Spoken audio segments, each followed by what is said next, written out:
Corporation Kailashahar Janpur বিধানসভা কেন্দ্র বেখবদা কাইবাচি থাম ভোট সেন্টারনি কুতাল ভোট কাজ করকন বরং বুমানি পান্দাকলে জাকা আর মানজাকা মন্ত্রী টিকুরাই আর ককনারক থিনি বাঠাকতনি মন্ত্রী ব্রক্রক নরেন্দ্র মোদী ইয়ং ইন্ডিয়া হাইকবা ক্লা বাট হাপাংনি নাচিং রতইनै যে কক সামানি আবো মুকু বাইসিমিয়া সাংবাইবো কুনুকা नै লুকুবুসকা সাইখনার অসালনি জনপুর মন্ডলনি কাইবাচি থাম ভোট সেন্টারনি কুতাল ভোট কাজ করকন থম পান্ডো বনকারিবো মানজাকা অনুকুটি হাঙ্কর কমিটিনি জিএস অরুণ সাহা মানজাকা বিজেপি নেতা শ্যাম কুমার সিনহানো খুবই খুবই আদর ভারতীয় জনতা পার্টি সংগঠন পর্ব শুরু হয়েছে গোটা দেশব্যাপী। তার অঙ্গ হিসাবে আমাদের রাজ্যেও আমাদের মণ্ডলেও তার ব্যতিক্রম নয়। আমাদের এখানেও মণ্ডলের যে 53 জন বুথ সভাপতি নবনির্বাচিত হয়েছে। তো আজ আনুষ্ঠানিকভাবে আমাদের বুথ সভাপতি যারা তাদেরকে আমরা সম্বর্ধনা দিলাম। তাদের সঙ্গে পরিচিতি এখানে আমাদের বরিষ্ঠ নেতৃত্ব যারা রয়েছে চণ্ডীপুর বিধানসভা সহ 59টি জেলার সকলেই আমরা পরিচিত হয়েছি।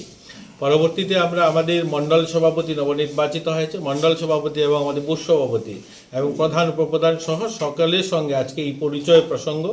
এই অনুষ্ঠানে আপনারাও এসেছেন, আপনাদেরকে শুভেচ্ছা জানাই।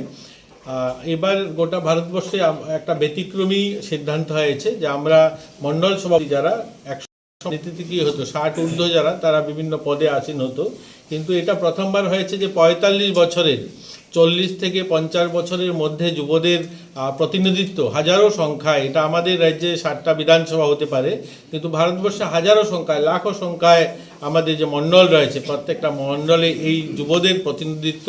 তো এটাতে প্রমাণ করে শুধু আমরা ইয়ং ইন্ডিয়া বা যুব ভারত বলা নয়, এটা কাজে পরিণতি করে দেখানো আমাদের প্রধানমন্ত্রী বা আমাদের রাষ্ট্রীয় সভাপতি জেপি নাড্ডাজির এত বড় উদ্যোগ যে যুবদের প্রতিনিধিত্ব। যেই দেশে আমরা বলি যে 65% যুব, এই দেশের যুবদেরকে প্রতিনিধিত্ব দেওয়া, তাদের হাতে সাংগঠনিক গুরুদায়িত্ব সঁপে দেওয়া, এটা একটা প্রয়োগ বলতে পারেন।